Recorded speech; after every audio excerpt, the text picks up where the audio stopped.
আমাদের পৃথিবী রহস্যে ঘেরা।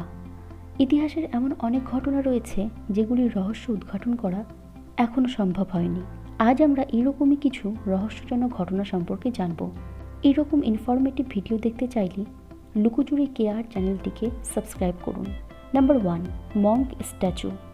আমরা তো এটা প্রত্যেকেই জানি যে চায়নাতে অনেক বুদ্ধিস্ট টেম্পল রয়েছে, কিন্তু এমন একটি টেম্পল ছিল যেখান থেকে রহস্যজনক একটি মূর্তি পাওয়া গিয়েছিল। আসলে 2013 সালে এই মূর্তিটিকে একটি টেম্পল থেকে অন্য টেম্পলে নিয়ে যাওয়া হচ্ছিল। সেই সময় হঠাৎ করেই এই মূর্তিটির ভেতর থেকে অস্বাভাবিক কিছু লক্ষ্য করা যায়। তাই তারা তৎক্ষণাৎ এই ঘটনার ইনভেস্টিগেশন করতে শুরু করে। ইনভেস্টিগেশনের পর জানা যায় যে এই মূর্তিটির ভেতরে একটি মঙ্ককে মমি করে রাখা হয়েছে। এই মঙ্কটি একদম ধ্যান করার মতো অবস্থায় বসেছিল। কোনো মূর্তির ভেতরে এরকম মানুষের মমি এর আগে কোথাও দেখা যায়নি। আর এই মমিটি 1000 বছরের পুরনো ছিল। এই মঙ্কটি আসলে কে ছিল আর তার সাথে এরকম কেন করা হয়েছিল তা এখনও জানা সম্ভব হয়নি।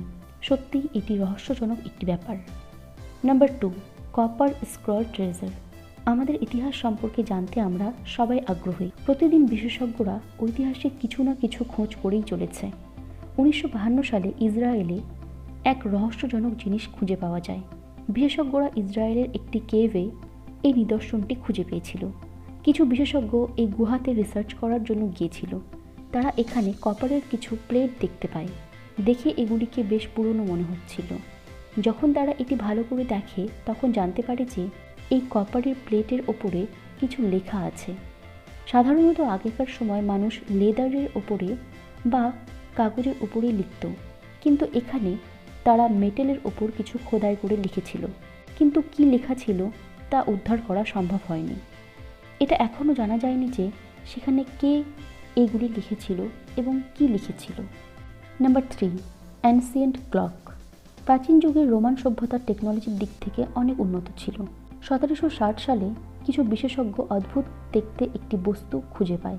তারা প্রথম অবস্থায় বুঝতে পারছিল না যে এটি কি হয়, কিন্তু পরে তারা বুঝতে পারে যে এটি আসলে একটি প্রাচীন যুগের ঘড়ি। আগেকার দিনে সময় দেখার জন্য এটির ব্যবহার করা হতো। আপনি জানলে অবাক হবেন যে এই ঘড়িটি শূকরের লেজ দিয়ে বানানো হয়েছে। এটি আসলে একটি সান ক্লক। এটিকে কোনো কিছুর সাথে বেঁধে সূর্যের সামনে ঝুলিয়ে দেওয়া হতো। এরপর সূর্যের আলো পড়লে যে ছায়ার সৃষ্টি হতো সেই ছায়ার মাধ্যমে সময় জানা যেত। পরে অবশ্য এই ঘড়িটিকে রিক্রিয়েট করা হয়েছিল। Number 4, 12th century temple. বিশেষজ্ঞরা প্রায় সর্বদাই ঐতিহাসিক নিদর্শনের খোঁজ করেই চলেছে। কখনো কখনো তারা এমন কিছু খুঁজে পায় যার দ্বারা তারা পুরো বিশ্বকে অবাক করে দেয়। 1978 সালে মেক্সিকোতে এমনই কিছু অবাক করার মতো জিনিস খুঁজে পাওয়া গিয়েছিল। আসলে 1978 সালে মেক্সিকোতে এক বড় ধরনের ভূমিকম্প আসে, যার ফলে শহরের বড় বড় ইমারতগুলি ভেঙে চুরমার হয়ে যায়। এই ভূমিকম্পের ফলে যেমন সমস্ত বড় বড় বিল্ডিংগুলি ভেঙে গিয়েছিল, ঠিক তেমনি মাটির ভেতর থেকে একটি মন্দির বাইরে বেরিয়ে এসেছিল। সবাই এই মন্দিরটি দেখে বেশ অবাক হয়েছিল। বিশেষজ্ঞরা এই মন্দিরটিতে অনেক মানুষের হাড় খুঁজে পেয়েছিল। রিসার্চ করার পর জানতে পারা যায় যে এই মন্দিরটিতে মানুষের বলি দেওয়া হতো। প্রাচীন যুগে মানুষরা তাদের দেবতাকে খুশি করার জন্য এমনটা করত। এমনকি বিশেষজ্ঞরা এই মন্দিরটি থেকে 4টি সোনা ভর্তি সিন্দুক খুঁজে পেয়েছিল। এর থেকে বেশি কিছু সেই মন্দিরের ব্যাপারে এখনও অবধি জানা সম্ভব হয়নি। Number 5, Otzi the Iceman. আজ পর্যন্ত পৃথিবীতে যতগুলি মমি পাওয়া গিয়েছে সবগুলি আর্কিওলজিস্টরা খুঁজে বের করেছেন, কিন্তু এই মমিটিকে দুজন ভ্রমণকারী উদ্ধার করেছিল।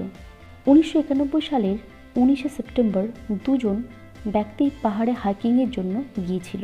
হঠাৎ করেই তারা অস্ট্রিয়া ও ইতালির সীমান্তে এই মমিটিকে খুঁজে পায়।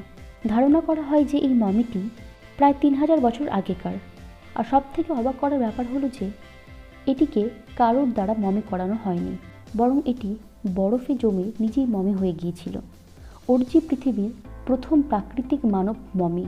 তবে মমিটি আবিষ্কার করার 10 বছর পর পর্যন্ত এটির মৃত্যুর কারণ সেভাবে জানা যায়নি।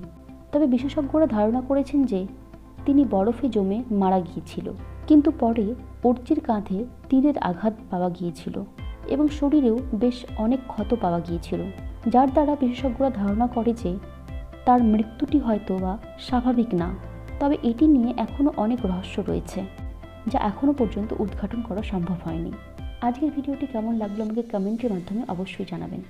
আর ভিডিওটি ভালো লাগলে আপনি লাইক করবেন আর শেয়ার করবেন। ধন্যবাদ।